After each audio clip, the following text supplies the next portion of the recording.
जय जय गणेश, जय जय गणेश. आता आपण बघणार आहोत माघ शुक्ल चतुर्थीच्या व्रताची माहिती. माघ शुक्ल चतुर्थीलाच विनायकांचा जन्म कश्यपांच्या घरामध्ये झाला.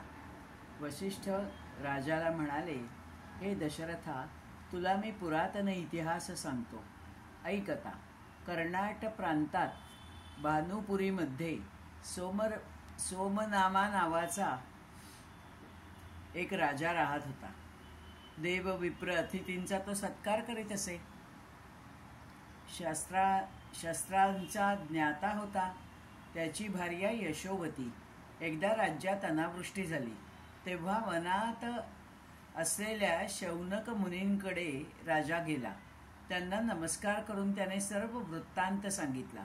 तेव्हा शौनक ऋषींनी, राजा, तुझ्या राज्यामध्ये चतुर्थीचे व्रत नष्ट झाले आहे.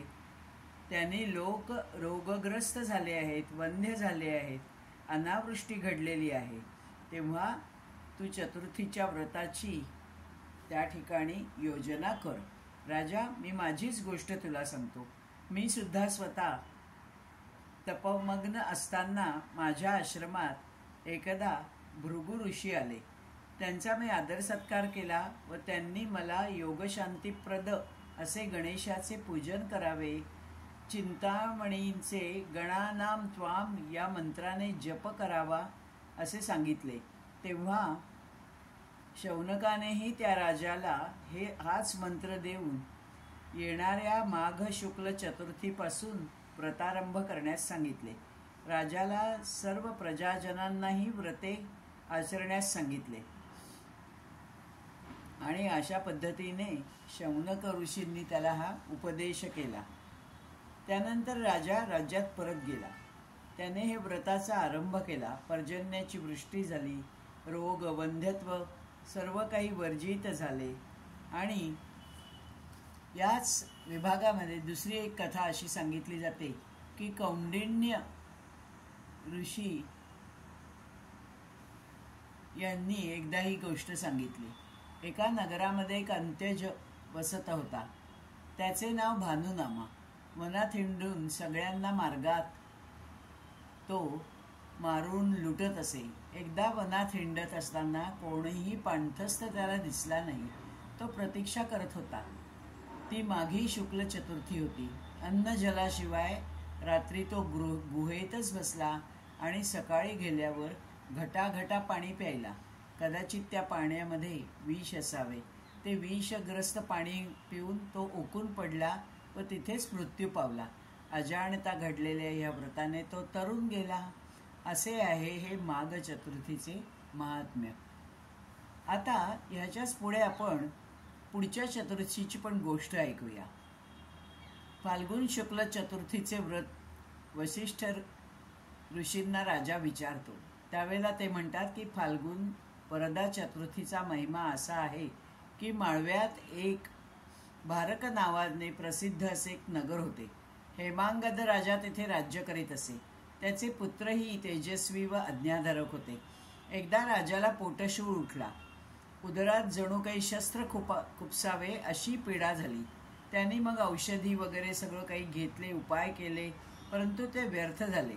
तेव्हा आता आपण विष घेऊन देहत्याग करावा असा विचार त्याच्या मनात आला. अकस्मात त्याच्याकडे मुनिराज आले. राजांनी त्यांचे स्वागत व पूजन केले. त्यांचे नाव होते पर्वतमुनी. दुःखपीडेने तो धरणीवर कोसळला. तेव्हा पर्वतमुनींनी ध्यान लावले असता अंतर्ज्ञानाने त्यांना असे समजले की ह्या राज्यामध्ये चतुर्थीचे व्रत नष्ट झाले आहे. तेव्हा त्यांनी राजाला प्रजाजनांसह चतुर्थीचे व्रत कर, म्हणजे तुझा हा दुःखभोग संपेल असे सांगितले. त्यांनी सांगितले की माझी पण गोष्ट अशी आहे की मी एकदा तपोवनामध्ये ध्यान लावून बसलेलो असताना मला त्या ठिकाणी असा तपाचा भंग करण्यासाठी अप्सरांना पाठवले गेले. मार्गात भेटलेले जे काय विद्याधर अवधूत होते त्यांना मी हे सांगितले. तेव्हा त्या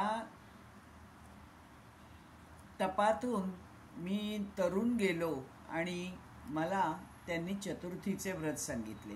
राजा, तूही आपल्या प्रजाजनांसह चतुर्थीचे व्रत आचर. गणेशा वाचून दुसरा कोणीही तारक नाही असे सांगितले.